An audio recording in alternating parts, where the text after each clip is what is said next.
Environment and ecology is the most misunderstood subject in the prelims exam. In prelims 2023, there were 18 questions from environment and ecology. मतलब 36 marks came from environment, but we still don't understand which source to follow. इस subject को divide कैसे करना है और static और current का balance कैसे मेंटेन करना है. So in this video, I'm not only going to give you a one-stop source for this, I'm going to tell you how to balance current affairs, when and how to use previous year questions, what is the approach to use, and a plan for the next 10 days so that in 10 days you can finish this subject to a level where you can score at least 20 marks out of these 36. Now, talking about the approach first, किसी भी subject को अगर हम पढ़ते हैं हमें ये पता है that we have to start with static, then supplement with current affairs, add previous year questions and then do practice. But environment में थोड़ा सा different है, especially because environment needs to be divided. Environment is not a monolith, it is not one subject. We need to divide it into various parts and then address this subject. तो अगर इसे 5 parts इसके देखे जाएं, तो first part is basics of environment and biodiversity. The second is Indian laws and acts, जो हमारी statutory bodies हैं इसके under etc. Then there is mapping and the part on species. Then climate change, उसमें Indian initiatives and international initiatives. And finally pollution and clean energy. So let's look at all of these 5 parts independently and I will show you the previous year questions on this also to understand कि हर part को हमें कैसे पढ़ना होता है. So first part, basics of environment and biodiversity. अब जैसे इस बार prelims में ये 2 questions इससे आए हैं. Now you might feel these questions are from species, but ये question marsupials वाला adaptation पे based है. So if you understand that marsupials are the animals in Australia, you can solve this. And ये although common sense से भी हो सकता है, this is based on basic of environment to understand कि mushrooms कैसे grow करते हैं and what these words mean, right? तो ये जो बेसिक्स ऑफ एनवायरनमेंट वाला पार्ट है आपको स्टार्ट यहाँ करना है एनवायरनमेंट में. इसमें कुछ इंपॉर्टेंट एरियाज हैं और कॉन्सेप्ट्स हैं जैसे कि what is a biosphere, what is ecotone, what is indicator species, biogeochemical cycles like sulphur cycle, phosphorus cycle. Biodiversity में कुछ concepts, not the study of species की स्टडी हम अलग से करेंगे. Concepts like minded mega diverse countries, alpha and beta biodiversity hotspots, ये कुछ important areas हैं. यहाँ पे बेसिकली इसमें इस एरिया में हमें सारे कॉन्सेप्ट्स को समझना है. यहाँ पर प्रीवियस ईयर क्वेश्चंस बहुत इंपॉर्टेंट हैं क्योंकि काफ़ी रेपिटेशन होती है. करंट अफेयर्स उतने इंपॉर्टेंट इस एरिया में नहीं है और ना ही यहाँ पर हमें उतने करंट अफेयर्स मिलते हैं. आपको डायरेक्ट क्वेश्चंस यहाँ पर कम मिलेंगे. अब they are reducing year by year, but further understanding के लिए और आगे के एरिया समझने के लिए ये पार्ट बहुत ज़्यादा इंपॉर्टेंट है. So this is where you start with.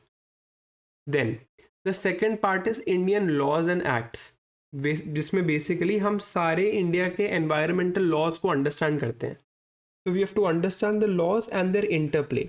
For example अगर हम फॉरेस्ट की बात करें तो इंडिया में फॉरेस्ट रेगुलेट करने के लिए 4 लॉज हैं. First is the Indian forest act, then there is the Forest Conservation Act, then there is the Compensatory Afforestation Act, and then the Forest Rights Act. अब ये लॉज आपस में कैसे इंटरप्ले करते हैं ये हमें समझने की ज़रूरत है. ऐसे ही बहुत और लॉज हैं जैसे कि wild life protection act, environment protection act. इन सबको हमें आपस में समझना है. किसी भी लॉ को समझने के लिए उसका ऑब्जेक्टिव समझना ज़रूरी है, उसके अंडर जो बॉडीज़ बनी हैं, जैसे एनवायरनमेंट प्रोटेक्शन एक्ट के अंदर जो बॉडीज़ हैं या वाइल्ड लाइफ प्रोटेक्शन एक्ट के अंदर जो बॉडीज़ हैं उन पर डायरेक्ट क्वेश्चन आ सकता है. पावर्स इस एक्ट से कौन कौन सी मिलती हैं ये समझना ज़रूरी है. And then we need to sync them with international conventions. जैसे ये क्वेश्चन अगर हम देखें, ये प्रीलिम्स 2023 का ही क्वेश्चन है जिसमें बायोडाइवर्सिटी मैनेजमेंट कमिटीज़ और नगोया प्रोटोकॉल की बात की हुई है. Now biodiversity management committees are under the biological diversity act and Nagoya protocol is a outcome of the convention on biological diversity. तो ये इंटरप्ले हमें समझना बहुत ज़रूरी है और एक्ट को साथ में स्टडी करना है in a comprehensive and categorized manner. Then बात करते हैं मैपिंग एंड स्पीशीज़ की. ये वो एरिया है जहाँ पर अब इस साल एटलीस्ट सबसे ज़्यादा क्वेश्चन आए थे. जैसे if you look at this question, this is about which of these following species are nocturnal. If you look at this question, this is about the dance that honeybees do, and this question is about Indian squirrels. तो ये जो area है इसमें इस बार बहुत questions आए थे, and generally every year काफ़ी क्वेश्चंस आपको मैपिंग एंड स्पीशीज से दिख जाएंगे. तो मैपिंग एंड स्पीशीज को कैसे हैंडल करना है? मैपिंग में आपको ये चीज़ें पढ़नी है: national parks, tiger reserve, elephant reserve, biosphere reserve और रामसर साइट्स. बट इसमें क्या पढ़ना है? What do you need to know? So for national park आपको पहले तो पता होना चाहिए कि हर नेशनल पार्क कौन से स्टेट में है और उसकी अप्रॉक्सीमेट लोकेशन क्या है. इससे क्या होगा that when you know when a national park is in this state, अब आप यू कैन टॉक अबाउट कि ओके इसकी वेजिटेशन क्या है, आप थोड़ा आइडिया लगा सकते हो from your geography knowledge. And इसके आसपास कोई अगर रिवर निकलती है तो वो आपको पता होनी चाहिए. फिर अगर कोई नेशनल पार्क में कोई स्पेशल फीचर है, जैसे कि flying squirrel is found in one specific national park, तो ये आपको पता होना चाहिए special feature. Then tiger reserves and elephant reserves की जहाँ तक बात करें, अगेन स्टेट वो कौन से में है एंड उनका special features. Then biosphere reserves में you need to know about the special features as well as कौन सी बायोस्फीयर रिजर्व्स ऐसी हैं जो मैन एंड बायोस्फीयर प्रोग्राम में हैं और कौन सी ऐसी हैं जो नहीं हैं, ये हमें पता होना चाहिए. रामसर साइट्स अब इंडिया में बहुत सारी हो गई हैं तो आप सारी याद नहीं कर पाओगे, लेकिन जो नई रामसर साइट्स हैं एटलीस्ट वो आपको पता होनी चाहिए. सारी भी कर लो तो भी बहुत इंपॉर्टेंट है. अब अगर आप करंट अफेयर्स उसमें ऐड करना चाहो तो जो भी नई रामसर साइट्स आई हैं और नए नेशनल पार्क्स एक्सेट्रा इस साल, या कोई टाइगर रिजर्व डिक्लेयर हुआ है नया, कोई बायोस्फीयर रिजर्व नया आया है, या कोई बायोस्फीयर रिजर्व चेंज करा है in the sense that it has been added to the man and biosphere program. If any of this thing has happened, then that national park needs to be studied in a lot of detail. Similarly, अगर मैं species की बात करूं तो species को पढ़ने का एक specific तरीका है और ये आपको मेरे notes में दिख जाएगा, and I'll show you later in this video also. So, देखो species की एक list है, राइट? बहुत सारी species हमें पढ़नी होती हैं, वो आपको एक मेरे notes में list मिल जाएगी और इस साल की PTC 65 में भी एक list होगी ऑफ species, राइट? बट हमें किसको अच्छे से पढ़ना है और किसको कम पढ़ना है? हर स्पीशीज़ के लिए हमें IUCN status, wild life protection act status, उसकी थोड़ी बहुत डिस्ट्रीब्यूशन पता होनी चाहिए. ये हमें हर स्पीशीज़ के लिए जानना है और हर स्पीशीज़ के लिए रटना ही पड़ेगा, इसका और कोई तरीका नहीं है. बट अगर कोई स्पीशीज़ पे आज तक प्रीवियस ईयर क्वेश्चन आया है या वो न्यूज़ में थोड़ा ज़्यादा है, न्यूज़ में ये नहीं कि PTC 65 में मैंशनड है, बट समथिंग लाइक न्यूज़ में जैसे चीता न्यूज़ में है या टाइगर्स न्यूज़ में है कि भाई टाइगर पे सर्वे हुआ है अभी रिसेंटली, राइट? तो अगर कोई ज़्यादा बड़ी न्यूज़ आई है उस स्पीशीज़ पे, या फिर अगर वो स्पीशीज़ स्टेट एनिमल है, अगर ये तीन में से कोई भी कंडीशन सेटिस्फाई होती है, तब हम उस स्पीशीज़ की हैबिट्स भी पढ़ेंगे और डिटेल में भी जाएंगे, right? And I show you this eight the end of the video when I show you my notes कि कैसे इस चीज़ को ऑर्गेनाइज करना है. तो करंट अफेयर्स कैसे यूज़ करना है यहाँ पर कि PTC 65 में जो लिस्ट ऑफ स्पीशीज़ है उससे एक बेसिक नॉलेज ले ली. जिन स्पीशीज़ पे ज़्यादा न्यूज़ आई हुई है जो डिटेल में है, उनकी फिर हैबिट्स भी बढ़नी है. सॉरी. नेक्स्ट पार्ट जो है वो हमारा क्लाइमेट चेंज है. अब देखो ये तीन क्वेश्चंस ऐसे हैं जो डायरेक्टली क्लाइमेट चेंज से आए हैं. ये पहले दो questions from the science of climate change है एंड ये question on the mechanism to fight climate change है. तो क्लाइमेट चेंज को तीन पार्ट्स में डिवाइड करना है. The first part is the science of climate change.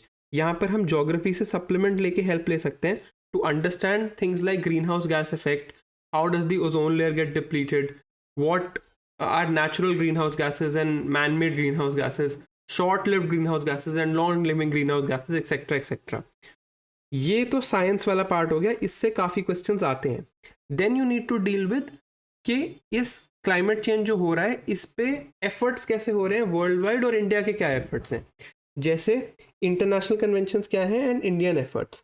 Now if you talk of international conventions, कुछ कन्वेंशंस डायरेक्टली रिलेटेड होंगी to climate change. For example Kyoto protocol, UNFCCC. अब यहाँ पर एक वर्ड मैंने लिखा है कॉप. कॉप वर्ड का मीनिंग मोस्ट लोगों को पता नहीं होता. COP means conference of parties and just saying COP means nothing. COP is a conference of parties which can be to every convention. So there is a COP to the UNFCCC, there is a COP to the UNCBD, there is a COP to the UNCCD. तो ये जो words हैं इनके meanings हमें समझने हैं and कुछ non climate change related conventions भी होंगी जो हमें साथ में पढ़नी है. जैसे कि convention on biological diversity, convention to combat desertification, Kigali amendment, Montreal protocol etcetera etcetera. इसी के साथ हमें इंडियन एफर्ट्स पढ़ने हैं जिसमें मेनली आता है national action plan for climate change और उसके 8 सब कंपोनेंट्स। अब अगर हम क्लाइमेट चेंज की बात करें, अगर आप क्लाइमेट चेंज को एड्रेस करना चाह रहे हो तो क्लाइमेट चेंज को एड्रेस करने के 3 कंपोनेंट्स होते हैं। One is mitigation, one is adaptation, one is loss and damage. तो अगर आप डिस्क्रिप्शन में जाओगे तो I have linked a video where I have taught all of these 3 components and how you integrate this knowledge with current affairs. It will take you 20-25 minutes to watch, but if you are sincere enough कि आप ये video ख़त्म होने के बाद वो video देखते हो, तो जो दूसरी वीडियो है उस पर ज़रूर कमेंट करना that I am sincere enough to follow advice. वो वीडियो आप ज़रूर देखना and it will at least teach you how to learn environment. It will be the first link in the description. Now बात करते हैं pollution and clean energy which is the 5th part. इस पे भी हर साल क्वेश्चंस आते हैं। जैसे आप यहाँ देख रहे हो, इनमें से कौन सी हैवी इंडस्ट्रीज डीकार्बनाइजिंग इफेक्ट होगा अगर हम ग्रीन हाइड्रोजन यूज़ कर सकें, ये क्लीन एनर्जी का क्वेश्चन है। देन मर्क्यूरी पोल्यूशन पे क्वेश्चन पूछा गया है। देन अगेन ग्रीन हाइड्रोजन पे क्वेश्चन पूछा गया है। ये तीनों प्रीलिम्स 2023 के क्वेश्चन हैं। तो इस पार्ट को कैसे एड्रेस करना है? पोल्यूशन में हमें 2 चीज़ें समझनी होती हैं। एक चीज़ होती है पोल्यूटेंट्स। पोल्यूटेंट्स में क्या जानना होता है, जैसे कि स्टील, मर्करी, ऐसे जो भी एलिमेंट्स हैं, जैसे स्टील इंडस्ट्री से क्या पोल्यूशन है, मर्करी इंडस्ट्री से क्या पोल्यूशन है, उनमें क्या एमिशंस हैं और उनके क्या इफेक्ट्स हैं। यहाँ पर अगेन प्रीवियस ईयर क्वेश्चंस बहुत ज़्यादा रेलेवेंट है, करंट अफेयर्स उतने रेलेवेंट नहीं है। इट्स नॉट लाइक अगर कोई इंडस्ट्री न्यूज़ में है तो उसी पे क्वेश्चंस आते हैं। प्रीवियस ईयर क्वेश्चंस हमें पढ़ने हैं और उसके बेसिस पे जितने पोल्यूटेंट्स पढ़ सकें उतने पोल्यूटेंट्स पढ़ने हैं। Then the second part we have to understand is Indian initiatives. Indian initiatives हैं जो हैं टू डील विद पोल्यूशन, जैसे कि air quality index, national ambient air quality standards, commission for air quality management. ये जो है ये इंडियन इनिशिएटिव्स हैं। These have to be read with to deal with pollutants. And lastly there is clean energy. Clean energy में हमें सारी renewable energy के बारे में पढ़ना है और न्यू एंड अपकमिंग एनर्जी के बारे में पढ़ना है, जैसे कि सोलर एनर्जी के बारे में, न्यूक्लियर फ्यूजन और फिशन एनर्जी में क्या डिफरेंस है। इस पे भी एक क्वेश्चन आया था इस बार regarding nuclear enrichment. Then green hydrogen और कोई अपकमिंग टेक्नोलॉजी है जैसे कि हाइड्रोजन इन्फ्यूज CNG टाइप चीज़ें जो हैं, उन चीज़ों के बारे में हमें यहाँ पर पढ़ना है। So this is how you classify environment. Now problem है कि आपके पास कोई सोर्स नहीं है। मेरी स्ट्रॉन्ग रिकमेंडेशन है कि आप शंकर IAS की बुक मत पढ़ो। मेरे हिसाब से उसकी रेलेवेंस खत्म हो चुकी है। PMFIS मेरे हिसाब से एक अच्छा सोर्स है अगर आप पढ़ना चाहते हो तो, बट अगेन इट्स टू बल्कि। तो मैं आपको रेकमेंड करूँगा कि आप मेरे ही कोर्स के नोट्स पढ़ लो, which are I have made uploaded them for free on my website www.drshivan.com। सारे नोट्स आपको फ्री में वहाँ पर अवेलेबल हैं। इसके साथ आपको क्या करना है, आपने मंथली मैगजीन्स पढ़नी है उस, या फिर एनवायरनमेंट PT 365 पढ़ना है फॉर द न्यूज़। बट एक चीज़ है जिसके लिए एनवायरनमेंट PT 365 आपको ज़रूर पढ़ना पड़ेगा और वो है स्पीशीज़ की लिस्ट। वो आपको और कहीं नहीं मिलेगी। स्पीशीज़ और नेशनल पार्क्स या बायोस्फीयर रिजर्व्स, टाइगर रिजर्व कोई नया जो ऐड हुआ है वो आपको एनवायरनमेंट PT 365 में से ही पढ़ना है। Now let me just take you to my website and show you how to download the notes and how to use the notes. So this is my website. और अगर यहाँ पर आप एनवायरनमेंट वाले पेज पे जाओगे तो आप यहाँ पर देखोगे कि एक तरफ मैंने सारे लेक्चर की PPTs अपलोड कर दी हैं। दीज आर 15 PPTs एंड ये उसी तरह डिवाइडेड है जो मैं आपको बता रहा था। Will start with basics of environment, फिर biodiversity, Indian laws and acts, national parks, mapping, species, फिर climate change, Indian national convention and Indian initiatives, energy and pollution. जैसे मैंने आपको बताया उसी हिसाब से डिवाइडेड है। एंड उन्हीं के 1 पेजर नोट्स आपको यहाँ पर मिल जाएंगे to study these species properly, right. जैसे फॉर एग्जाम्पल आपको NAPCC पढ़ना है या इंटरनेशनल कन्वेंशंस एक बारी में रिवाइज करने हैं, टाइमलाइन ऑफ COP देखना है, तो वो सब कुछ यहाँ अवेलेबल है। ये 1 pager notes will help you revise. अब हमने वेबसाइट तो देख ली। Now let me show you how these notes can be use. जैसे ये जो है ये फर्स्ट लेक्चर है, right. Let's say you start here. ये आपको ऐसा कुछ मिलेगा, you will see these PPTs। अब आपको लगेगा ये बहुत लंबी है, बट देखो हर पेज पे कुछ बहुत ज़्यादा इन्फॉर्मेशन नहीं है, राइट। ये बेसिक्स ऑफ एनवायरनमेंट है, तो वहाँ पर ये सारी चीज़ें हमें समझनी होंगी कि लेवल्स ऑफ ऑर्गेनाइजेशन क्या होता है, what is components of ecosystem, productivity, energy flow. These are the basic things we have to read. हर PPT को आपको स्टार्ट टू एंड पढ़ना है। कोई चीज़ आपको समझना है तो आप उसे गूगल कर सकते हो, बट मेरे हिसाब से वो प्रॉब्लम आएगी नहीं, क्योंकि मैंने ये खुद PPT बनाते वक्त शंकर IAS पढ़ी थी, PMFIS पढ़ी थी, 3 साल की PT 365 पढ़ी थी और 1 साल की डाउन टू अर्थ पढ़ी थी। तो I put a lot of effort into making this, so I don't think आपको कोई प्रॉब्लम आएगी। So you just keep reading this till the end. तो जब आप यहाँ पढ़ लोगे you will have the idea of the entire concepts that are required. तो जब आप कॉन्सेप्ट्स खत्म कर लोगे तो at the end of every PPT you will see a test of 8 और 10 क्वेश्चंस। ये बेसिकली क्या है, ये सारे प्रीवियस ईयर क्वेश्चंस हैं। तो आप यहाँ जाओगे, you will see every previous year question like this, वो आपको टेस्ट फॉर्मेट में दिखेगा। और ये वो प्रीवियस ईयर क्वेश्चंस हैं which are related to whatever we have studied in this PPT. ठीक है, आप ये काम करो and then you will finally see इनके आंसर्स। तो आपने पहले पढ़ लिया, कॉन्सेप्ट पढ़ लिया, then you are reading the previous year questions, फिर आपके पास 1 पेजर नोट्स भी हैं जिससे आप ये रिवाइज कर सकते हो। Now let me show you a couple of other things. जैसे ये नेशनल पार्क्स वाली पीपीटी है। अब नेशनल पार्क्स में यहाँ पर ऐसे मैप इंसर्टेड है हर स्टेट के, जिसमें निमोनिक्स भी हैं और साथ में इफ़ यू कैन सी ये रिवर्स भी मार्क्ड है, ताकि आप समझ सको कि कौन सी नेशनल पार्क से कौन सी रिवर जाती है। जैसे यहाँ पर आप देख सकते हो कि ओरांग नेशनल पार्क है और यहाँ से ये ब्रह्मपुत्र रिवर जा रही है, राइट। अब इसके लिए जैसे ये आसाम के नेशनल पार्क्स हैं, वेस्ट टू ईस्ट इनका निमोनिक है आर मॉन्क डीएसपी। तो ऐसे करके निमोनिक्स दिए हुए हैं फॉर एवरी स्टेट। अब मैं just to be fully disclosing every information, ये सारे निमोनिक्स मैंने नहीं बनाए हैं, कई निमोनिक्स ऐसे भी हैं जो अभिनव सिंह सर ने बनाए हैं जो IAS कॉरिडोर में पढ़ाते हैं, सो थैंक्स टू हिम। तो ये सारे निमोनिक्स एक जगह पर मैंने कंपाइल किए हुए हैं ताकि आप सारे नेशनल पार्क हर स्टेट के याद कर सको, राइट। जैसे नागालैंड का निमोनिक है नाग Ntangki, because Ntangki is the national park that is placed in Nagaland. तो ऐसे हर स्टेट के लिए निमोनिक्स मैंने बना रखे हैं। Then if you talk about species, तो स्पीशीज़ जैसे कुछ स्पीशीज़ हैं जैसे कि लायन टेल्ड मैकैक। अब ये वही है जिस पे लास्ट ईयर क्वेश्चन आया था। ये स्पीशीज़ हैं जिसमें आपको बहुत ज़्यादा डिटेल में पढ़ने की ज़रूरत नहीं है, right, because this is a species for example जो लिस्ट में आता है। हमने इसकी फ़ोटो देख ली ताकि हमें थोड़ी विजुअल मेमोरी रहे, हमने इसकी डिस्ट्रीब्यूशन देख ली, इसका IUCN स्टेटस और थोड़ा बहुत इसके बारे में जान लिया, राइट। बट अगर आप चीता के बारे में देखो, क्योंकि चीता को हम लाया था हमने नमीबिया से, तो इसको हमने थोड़ा सा डिटेल में पढ़ा।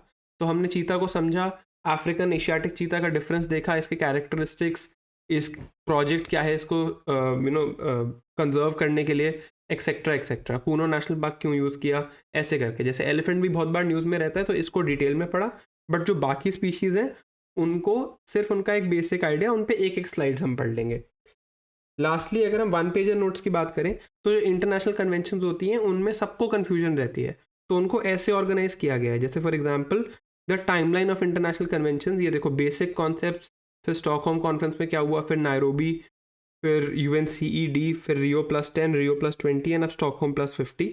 तो I have organise them in such a way ताकि आपको ये चीज़ें याद रहें और आपको बार बार टेंशन ना लेनी पड़े। 1 pager notes you can just study in one go and आपकी रिविजन I think 1 day में you will be able to revise the entire subject.